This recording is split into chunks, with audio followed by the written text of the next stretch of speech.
예수님께서 광야 시험을 받으셨죠. 지난주에 우리 살펴봤습니다. 그리고 갈릴리 지방에 돌아다니시면서 여러 회당에서 가르치셨다. 14절 15절에 써 있죠. 뭇사람에게 칭송을 받으셨다. 그리고 오늘 16절에서 그가 자라나신 곳 나사렛에 이르르셨다. 그런 시간들이 한 1년 정도 시간이 흐릅니다. 요한복음 2장부터 4장까지 내용을 살펴보시면 초기 갈릴리 사역에 대한 내용들이 잘 나와 있습니다. 그리고 이제 예수님은 자신의 자란 곳 나사렛에서 늘 하시던 대로 안식일에 회당에 들어가서 성경을 읽으려고 서셨다 이렇게 써 있습니다. 늘 하시던 대로. 예전 우리 한국 번역은 관습대로 이렇게 되어 있어요. 늘 하시던 대로 안식일날 회당에 들어가셔서 성경을 읽으시려고 서셨다. 두 가지 의미로 이해할 수 있습니다. 늘 하시던 대로 회당에서 성경을 읽으시고 설교하셨다 이 얘기인데, 관습대로라고 하는 관습대로는 그 순회 랍비들, 그러니까 방문 랍비, 어느 지역을 방문하다가 그 회당의 안식일날 그 회당의 회당장과 사람들이 여기까지 오셨으니 말씀 좀 전해주세요 라고 하는 요청을 받으면 관습대로 그 방문 랍비가 설교를 했답니다. 그래서 관습대로라는 말이 그렇게 적용이 될 수도 있고, 혹은 안식일날 관습대로 늘 하시던 대로 회당에 가셨다 거기까지 끊을 수도 있어요. 어찌됐든 관습대로 늘 하시던 대로 지금 말하면 주일날 교회에 가셨다 이 말이랑 똑같습니다. 저 같으면 늘 하던 대로 주일날 교회에서 설교했다 이렇게 볼 수도 있고, 코로나 시대를 거치면서 우리는 늘 하던 대로 관습대로 주일이면 교회 가야지 라고 하던 그런 관습이 많이 깨져버렸습니다. 그래서 골프장이나 바닷가에서도 야구장이나 축구장에서도 도서관이나 집에서도 예배 드릴 수 있으리라고 생각하고 그렇게 많이 해왔습니다. 자, 이제는 다시 관습대로 늘 하시던 대로 주일이면 예배당에 오셔야 돼요. 지금 영상을 보시는 분도 그렇게 하세요. 예배당에 오셔서 예배 드리는 것이 훨씬 더 좋습니다. 확실히 다릅니다. 자, 그래서 주님께서는 늘 하시던 대로 안식일에 회당에 들어가셔서 성경을 읽으시려고 서셨다. 이제 설교하시려고 하는 장면입니다. 회당에서 설교하셨던 예수님의 말씀 속에서 메시아의 사명에 대해서 설명하고 있습니다. 예수님의 사명은 무엇이었을까? 오늘 말씀을 통해서 예수님의 사명, 그리고 예수님을 쫓는 여러분과 저의 사명이 무엇일까에 대한 이야기들을 나눠보려고 합니다. 그래서 오늘은 예수님이 설교하는 장면을 살펴보도록 하겠습니다. 말씀을 통해서 예수님의 설교가 여러분에게 또 저에게 큰 은혜가 되실 수 있기를 주님의 이름으로 축원합니다. 예수님이 선택하신 성경 봉독 본문은 이것이었습니다. 17절 선지자 이사야의 글을 읽기 시작했습니다. 주님이 그날 설교하신 성경 본문은 이사야였습니다. 지금 이사야 61장 1절과 2절을 읽으신 것 같은데 거기에는 이렇게 쓰여 있었습니다. 18절 주의 성령이 내게 임하셨으니 이는 가난한 자에게 복음을 전하게 하시려고 내게 기름을 부으시고 나를 보내사 포로된 자에게 자유를, 눈먼 자에게 다시 보게 함을 전파하며 눌린 자를 자유롭게 하고 주의 은혜의 해를 전파하게 하려 하심이라 하였더라.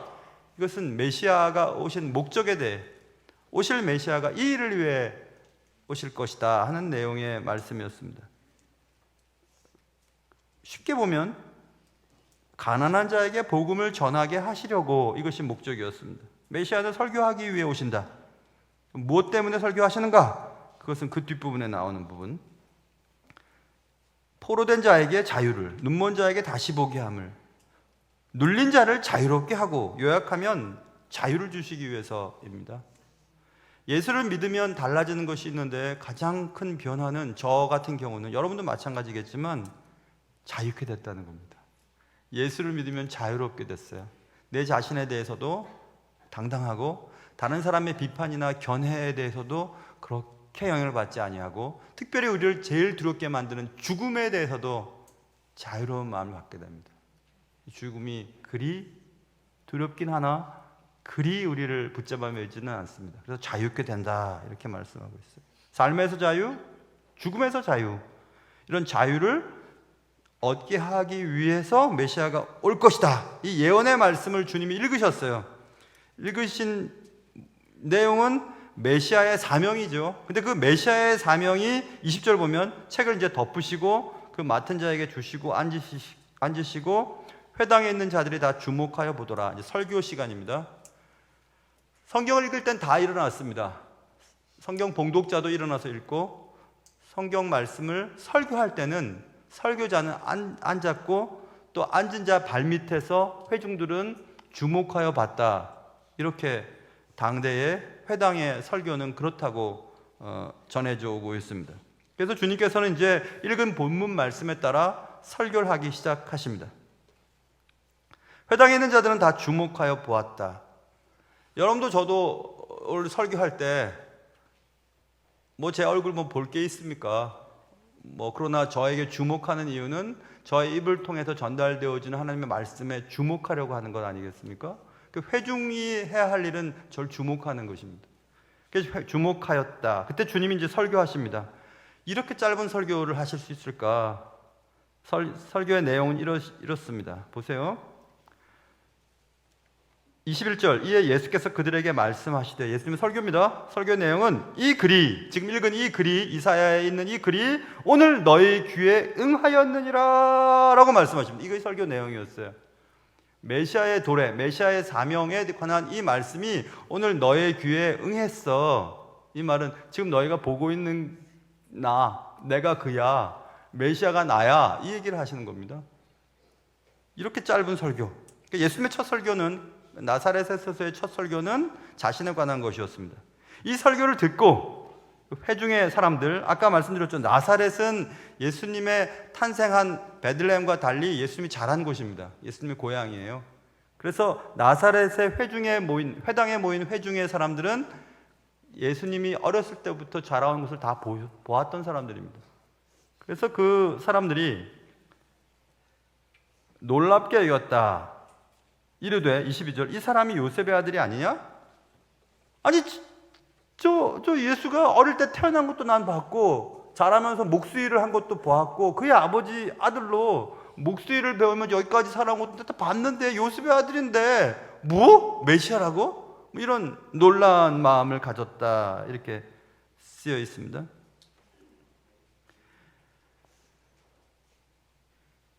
여기서 우리는 예수님에 대한 인식에 대한 문제를 생각해 보아야 합니다. 예수님이 누구신가? 예수님 누구신가? 거기서 한 걸음 더 나가서 예수님이 나에게 누구신가? 그것이 중요한 겁니다. 예수님은 누구시지? 예수님 성인이야? 예수님 좋은 말씀하셨어? 수십 년 전에 한번 개혁을 해보려고 하다가 로마 정권의 미움을 보여서 십자가에 못 박혀 죽임을 당했던 그런 분이지? 근데 그가 자신이 하나님의 아들이라고 얘기했어. 그를 추정하는 사람들이 많았는데 그들이 모여서 교회를 형성했고 지금 기독교가 됐다고 해. 그건 예수님에 대해서 아는 거죠. 그러나 그런 예수님이 여러분에게 누군가인 겁니다. 여러분에게 누군가. 예수를 안다는 것은 예수가 내게 어떤 분이신가에 관한 사실을 아는 것입니다. 예수가 누군가, 예수는 요셉의 아들인데 메신저는 알았지만 메신저가 전하는 메시지에 대해서는 관심이 없었습니다. 오실 메시아가 바로 나라고 하는 그 메시지에 대해서는 관심이 없었다는 것입니다. 여러분이나 저나 다 자라면서 예수님에 관한 이야기들을 많이 들었습니다. 그래서 예수님에 대해서 여러분은 잘 알고 계세요.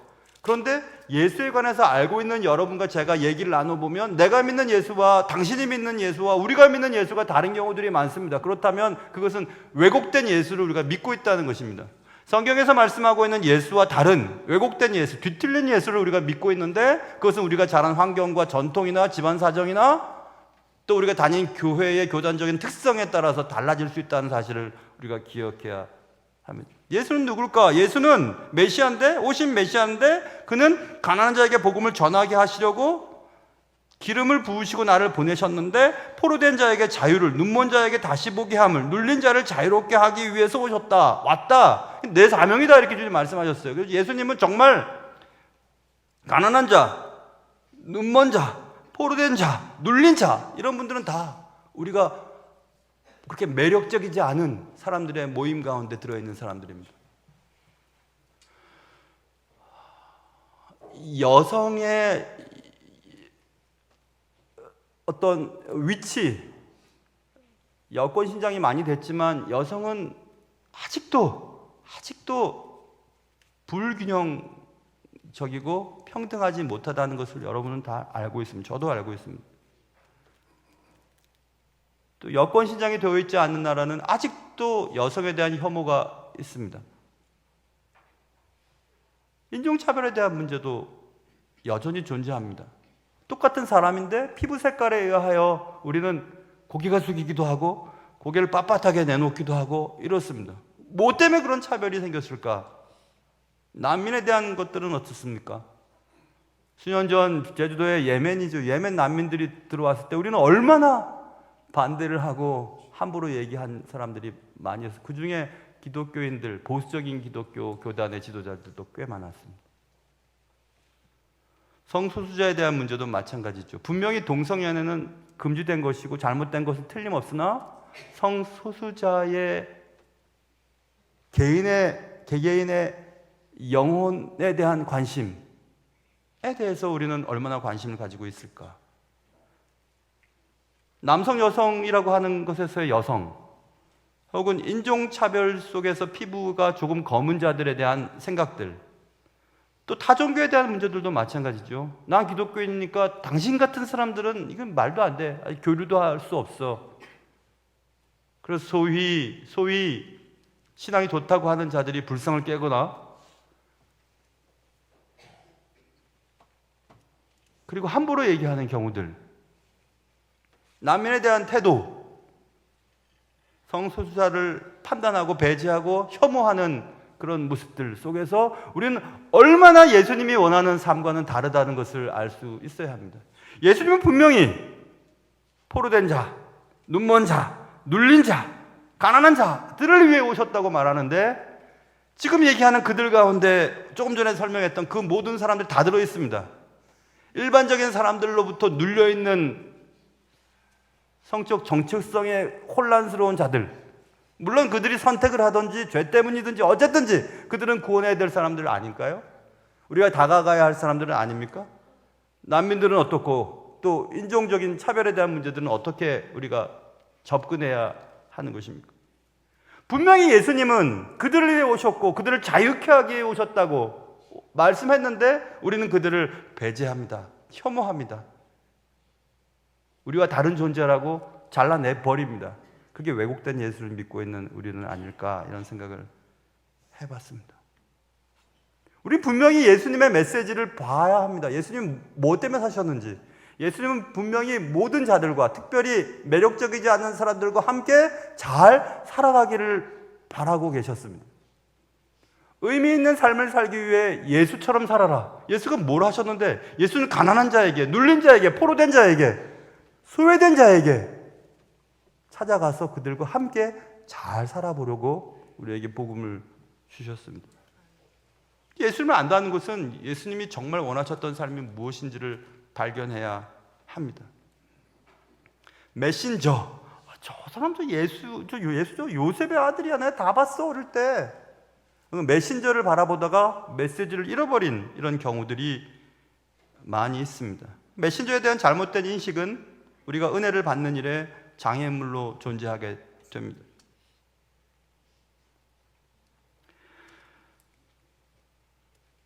요셉의 아들 아니야? 이런 말을 듣고 예수님은 얘기하십니다. 두 가지 얘기를 하시는데, 엘리야 때 3년 6개월 동안 가뭄이 들었는데 그 흉년의 때 이스라엘에도 많은 미망인들이 살았어.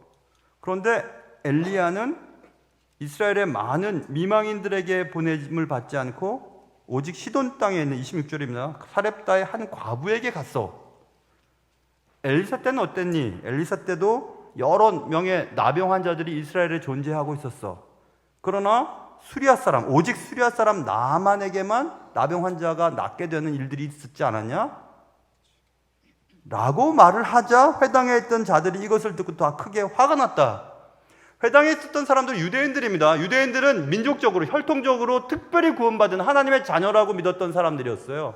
그런데 예수님은 나는 눌린 자, 포로된 자, 가난한 자, 억눌려 있는 사람들에게 왔어 라고 얘기하면서 엘리야 때와 엘리사 때 유대인들에게 찾아가지 아니하고 이방인들에게 찾아가서 그들의 병을 고쳐주었어. 그들을 먹게 해주었어 라는 말을 듣고 유대인들이 화가 났습니다. 민족적인 자부심을 갖고 있던 유대인들이 아니 뭐야 이거, 예수님의 말씀 분명합니다. 한 민족을 위해 오신 것이 아니라 너희들이 생각하는 소외된 자, 매력적이지 않은 자, 이방인들, 모든 인류를 위해서 온 분이야. 그분이 나야. 이런 얘기를 하니까 화가 난 겁니다. 화가 막 났어요. 그리고 예수님을 쫓아내려고 했습니다.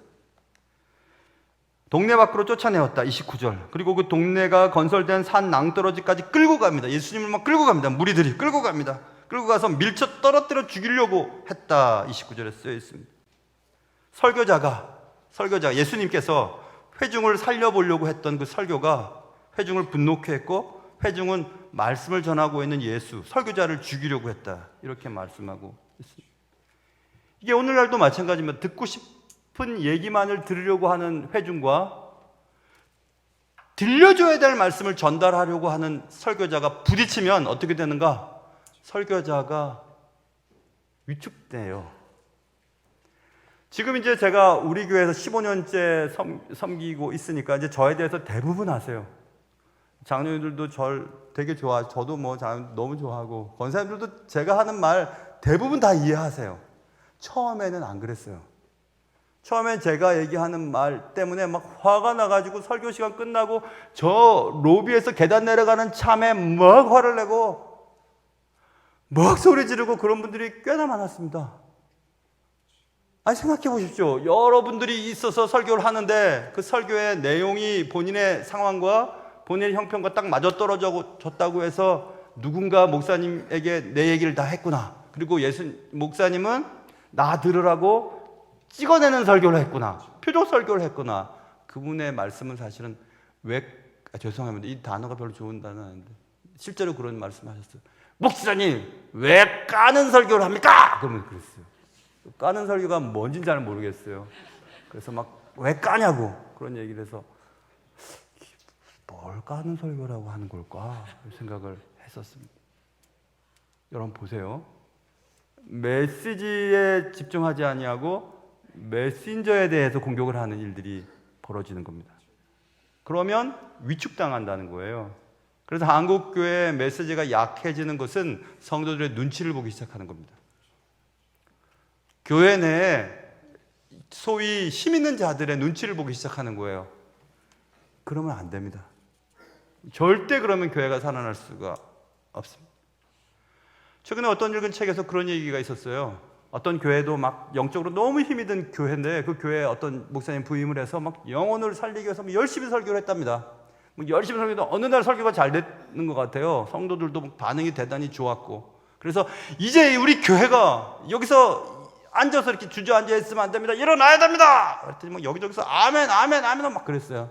그럼 목사님이 힘이 나고 아멘 하니까 이제 아닙니다. 일어나는 게 아니라 이제 걸어야 합니다. 우리 교회가 걸어야 합니다. 세상을 향해 걸어가야 합니다. 아멘, 아멘, 아멘, 아멘.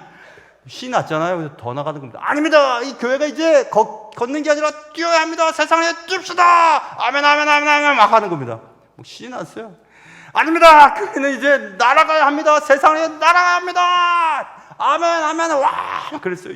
그래서 이제 목사님이 이제 여러분 아십니까? 교회가 날기 위해서는 돈이 필요합니다. 그랬더니 집사님들이 목사님 기억합시다. 이렇게 얘기를 했다는 거예요. 여러분 듣고 싶어하는 설교만 들으려고 하는 성도들의 모습 아니겠어요? 듣고 싶은 것만 듣고 싶은 겁니다. 전해야 될 메시지를 들으려고 하지 않아요. 딱 눈을 떴는데 어떤 사람이 칼을 들고 막 저한테 달려오는 거예요. 툭. 너무 놀라가지고 그냥 칼 잡은 손을 비틀고 발로 차버렸어요. 근데 알고 봤더니 나는 수술대 위에 있었고 칼을 들고 온 사람 의사 선생님이었습니다. 그 칼이 날 죽이려는 줄 알았어요. 그 칼은 나를 살리기 위해서 들고 왔는데 냅다 칼 든 자를 차버리는 거죠. 딱 이겁니다. 유대인들이 민족적인 메시아가 아니라 온 인류를 구원하기 위한, 온 세상을 구원하기 위한 메시아의 도래에 대한 얘기를 지금 하시는데, 이 지금 유대인들은 화가 나는 겁니다. 왜 자기들은 배제하고 자기들만을 위한 메시아가 아니라 온 세상을 위한 메시아라고, 우리가 개처럼 여기는 이방인들을 위해 오신 분이라고 화가 막 나는 겁니다. 화가 막 나는 거예요. 그런 일들이 우리가 얼마나 많을까. 여러분, 말씀이 때때로 우리의 마음을 찌르고 때리고, 그럴 때 나를 찌르고 때리는 채찍이나 방망이 같을 때, 야, 어떻게 목사님이 이걸 통해서 내 삶에 딱 맞는 말씀을 저렇게 하실까, 회개하라 하시는 걸까, 정신 차리게 하시는 걸까 하고 감사해야 하지 않을까요? 근데 뭐 화가 나는 겁니다. 화가. 지금 그런 분이 없으세요? 한 10년 좀 지나면서부터는 그런 분이 한 분도 안 계시더라고요. 한 분도.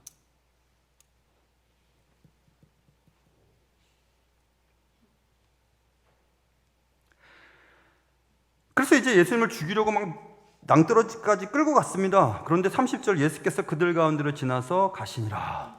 어떤 설교자의 글을 읽으면서 이 예수께서 그들 가운데로 지나서 가시니라, 이 말을 walk through them, 그들을 통과해서 걸어가셨대요. Like a hot knife through butter, 이렇게 돼 있어요. 마치 그 버터를 뜨거운 칼로 자르듯이, 그러니까 뜨거운 칼을 뜨겁게 해서 버터를 한번 잘라서 쑥 자르잖아요. 그렇게 아무 어려움 없이 쑥 그것을 통과했다. 하나님께서 예수님을 그렇게 통과시켰다는 얘기죠. 틀림없이. 여기서 우리는 하나님의 때에 대한 것들도 생각해 볼 수 있습니다. 요한복음에 보면 여러 번 그런 말씀이 써 있습니다. 요한복음 7장 30절에 예수를 잡고자 하나 손을 대는 자가 없으니 이는, 왜냐하면 그의 때가 아직 이르지 아니하였기 때문이다, 이렇게 써 있고, 8장 20절에도 잡는 사람이 없으니 이는 그의 때가 아직 이르지 아니하였음이로라, 이렇게 써 있고, 또 13장 1절에 보면, 그러나 6월절 전에 예수께서 자기가 세상을 떠나 아버지께로 돌아가실 때가 이런 줄을 아시고 세상에 있는 자기 사람들을 사랑하시다 끝까지 사랑하시니라, 이런 말씀이 써 있습니다. 그러니까 하나님의 때가 되지 않고서는 예수님이 결코 죽을 수가 없으신 거죠. 예수님뿐만 아니라 여러분도 저도 마찬가지입니다. 하나님이 여러분과 저에게 사명을 주시고 사명이 이루어지고 하나님의 때가 작정하기 전까지는 우리는 죽을 수도 없어요. 죽지도 않아요. 그러니 죽음에서 살면서 자유를 누리셔야 하는 겁니다. 하나님의 때가 도래하기 전에 이루어지는 것도 하나도 없습니다. 하나님이 인정하셔야, 하나님이 승인하셔야만 일이 진행되기 때문에 그렇습니다. 사명을 다하기 전까지는 절대 안 죽습니다. 여러분, 이런 질문을 던져볼 수 있을 것 같습니다. 살기 위해서 먹냐? 먹기 위해 사냐? 당연히 살기 위해서 먹지, 뭐 먹기 위해서 사는 사람이 어디 있겠어? 돼지냐 내가? 그럼 두 번째 질문, 일하기 위해 먹냐? 먹기 위해 일하냐? 그것은 약간 헷갈립니다. 내가 일하기 위해 먹냐? 아니면 먹기 위해서 일하는 건가?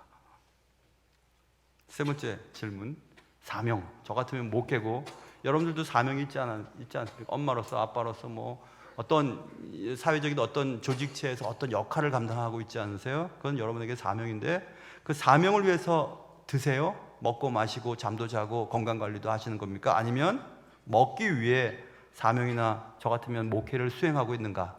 쉽게 얘기하면 이런 겁니다. 나는 목회를 위해서 건강도 돌봐야 하고 잠도 자야 하고 쉬기도 해야 되는가? 아니면 먹고 살기 위해서 목회를 하고 있는가? 내가 생계 유지를 위해서 목회하고 있는가? 라는 질문을 던지면 저는 당연히 나는 목회를 위해서 먹어야지, 이렇게 답이 나와야 하는 겁니다.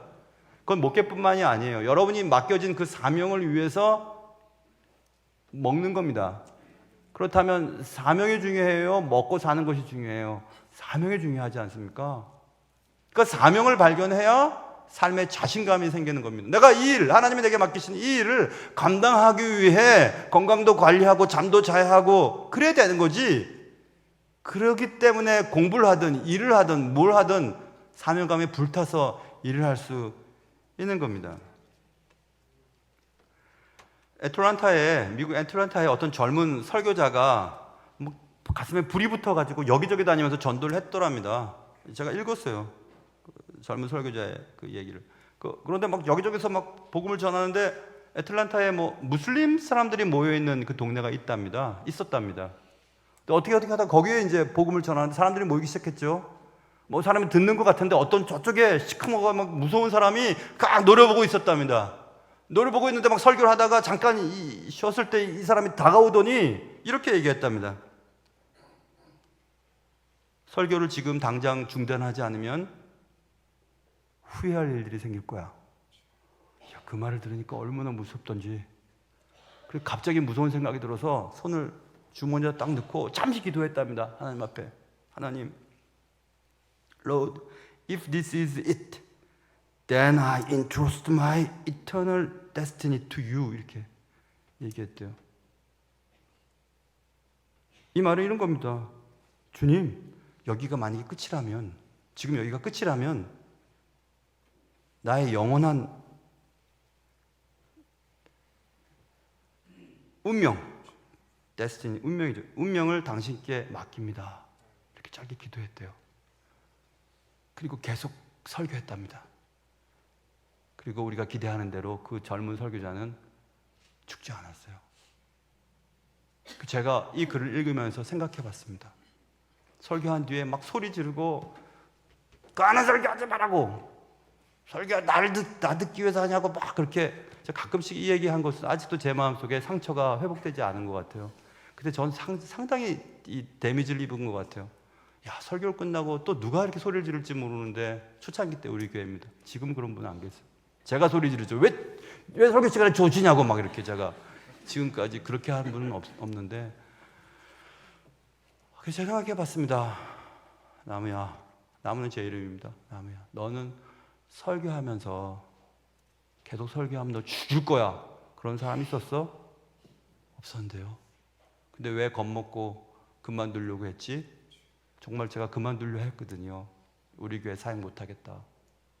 근데 이 글을 읽으면서 그 생각했어요. 야, 생명 걸어놓고 설교하는 분들도 있는데 너 생명 걸어놓고 설교하니? 생명 걸어놓는다는 것은 꼭 누군가의 위험만을 말하는 게 아니겠죠. 하나님, 오늘 설교가 제 마지막 설교처럼 최선을 다해 설교하게 해주세요. 그런 다짐도 제게 있습니다. 하나님을 위해, 말씀을 전하기 위해 위험을 감수해야 될 때가 있습니다. 하나님을 위해, 말씀을 전하기 위해 여러분은 위험을 감수했던 때가 있으셨습니까? 그때가 언제였습니까? 하나님을 위해, 하나님의 말씀을 전하기 위해 생명보다 소중한 돈을 기꺼이 선교하는 일에, 누군가를 돕는 일에 드렸던 적이 있으셨습니까? 그때가 언제입니까? 하나님을 위해, 하나님의 말씀을 전달하는 일을 위해 여러분의 미래나 여러분이 계획했던 일들을 포기했던 적은 있으셨습니까? 있으셨다면 언제입니까? 지금도 그렇게 하고 계십니까?